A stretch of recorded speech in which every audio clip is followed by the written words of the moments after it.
Hey, what's up everybody? Mike Salemi here, and today we're going to be heading out to Anya Fernald's place, the co-founder of Belcampo Meat Co, and she's going to break down for you, especially all my food geeks out there, exactly what is SUET, how to use it, as well as a ton of other fascinating information. Check it out. Let's go right into it. I rendered SUET for you. Thank you so much. And I made you some jars of SUET too. Oh my god. This is amazing. Check this out, it smells so good. Whoa, Oh, that's right? like umami if I've ever. It's pretty amazing. And then there's So that. SUET is, like what is SUET? SUET is caul fat. I have some of it raw. I can show you. Yeah, that'd be a good. cool functionality in the animal. I'll show you some. Wow, it smells so good. Right.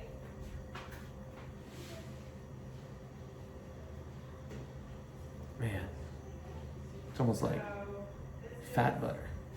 Raw SUET. So what I did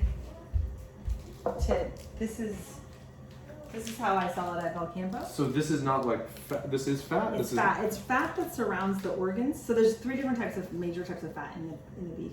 Okay, there's extra muscular fat, so that's the cap. Okay. That tends to be pretty hard and fairly gamey. There's intramuscular fat, so the veins of fat in steak. And then there's the fat which surrounds the organs. And this fat is the most precious fat. Well, there's also marrow fat. You know, there's a couple other minor ones, but those are the major ones.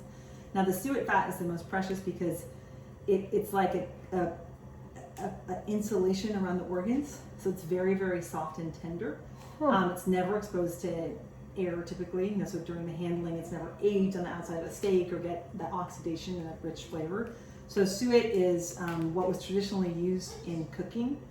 In areas where you cook with beef fat, it was always SUET. It's very tender, very mild, and it's this functionality. It's like a little pillow, right? It's the kind of fat as humans we want to avoid. It's like the abdominal fats. You know, it's like the ones that actually protects your organs. Okay. Like intermuscular or I don't know if you really know the name of it, but effectively, it's like a little. When you're butchering an animal, you find like clouds of this fat around the liver, around the kidney, so it protects, like if the animal gets hit, or if there's a rib, or if it's running, it'll protect these really fragile organs. Because the organs are vital, right? You can cut off the leg of a human, but you can't take their liver out, right? We can't function without our organs. So our bodies are really designed to protect and keep our organs safe. So this is your organs insurance policy right here. Incredible. So to make that SUET rendered for you, to turn this into this, what I did is I just chopped this up and put it in with a little bit of water and cooked it low and slow for about 12 hours. This is like gold right here. It's so good. This is gold. It smells buttery. It smells relaxing. Yeah. Right? Doesn't it make you feel like chill? Yeah. Super. Everything's gonna be okay. We're gonna diffuse SUET. We're gonna sell Belcampo diffused SUET. Okay, cool. So yeah, you can eat this straight. Do you want to try it? Fuck yeah, let's do it. So you can eat it straight. You can try it. You can also eat it rendered. You can taste the difference. Okay.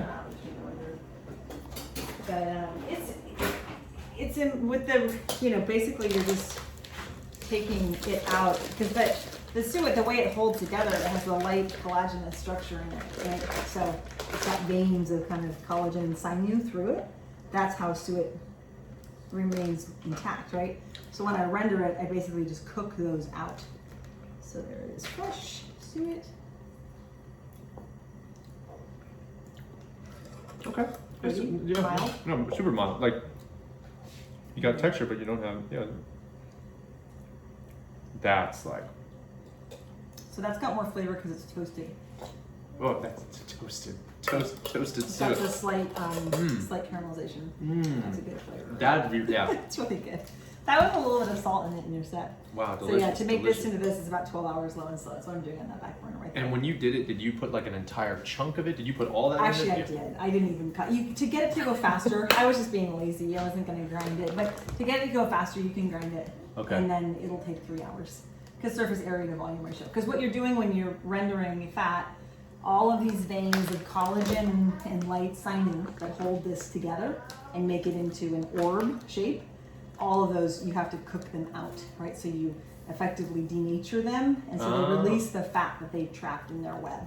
So at the end of it, what's left at the end of like? Right here, actually. So when you're doing that, if you ground it, it's easier to do it because you've already cut that up effectively, okay? So when I have my rendered SUET, this is like an example of what was in there.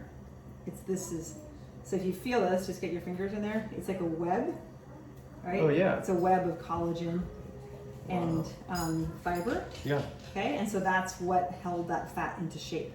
Okay. So as you cook it down, all that shrinks out, the fat renders out, those cells break up, and then you have your rendered fat. And you scooped out the fat? Is that how you did? Pour it out. You pour it out? Yeah. And then would you do anything with this here? This, in traditional cultures, hell yeah, you would eat this. No shit. I mean, that's where you would eat everything, right? Like back when we were really understood how hard it was to raise animals for food, we ate every damn piece, right? But not now. I mean, now it's going to be pretty intense and flavorful for people. You can just tell from the smell. But when we're done rendering this piece out, we can cut some up and try it. It's like it's basically a beef crackling. You know what a crackling is? Yeah. It's like beef version of a crackling. Yeah, it smells really good. Yeah. Oh, oof, love it. I'll get this.